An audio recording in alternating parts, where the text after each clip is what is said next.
আজ আমি কোনো মজার ভিডিও নিয়ে আসিনি। 21শে জুলাই 2025 দিনটা হয়তো ইতিহাসে রয়ে যাবে কালো স্মৃতি হয়ে।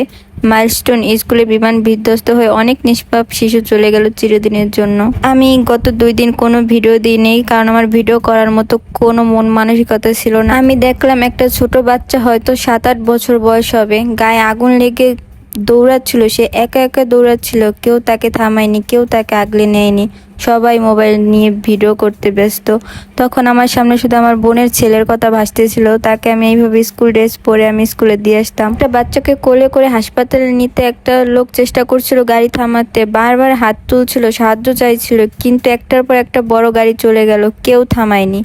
শেষে একটা সিএনজি ঠিক করে বাচ্চাটিকে নিয়ে যাওয়া হয়। আমাদের মানুষত্বকে এতটাই মরে গেছে, একটা জ্বলন্ত শিশু পাশে পড়ে আছে আর আমরা মোবাইলে ভিডিও করতে ব্যস্ত। আমি 2 দিন ধরে আমার চোখের পানি আমি আটকেই রাখতে পারতাছি না। যখন এই ভিডিওগুলো সামনে আসে আমার বুকের ভিতর এমন কষ্ট হয় যা বলার মতো না। আর ওইসব ফ্যামিলির কি অবস্থা যাদের বাচ্চাগুলো এইভাবে পুড়ে গেছে, যারা নিজের সামনে এইটুকু বাচ্চাকে পোড়া শরীর দেখার মতো না, কিভাবে সহ্য করতেছে। আল্লাহ তাদের ধৈর্য দিন। আমার অনুরোধ, এই শিশুদের জন্য, তাদের পরিবারের জন্য প্রার্থনা করুন আর নিজের ভিতরের মানুষটাকে জাগিয়ে তুলুন। মানবতা হারাবেন না প্লিজ। আল্লাহ সবাইকে সুস্থ করে দিক আর সহ্য করার ক্ষমতা দিক।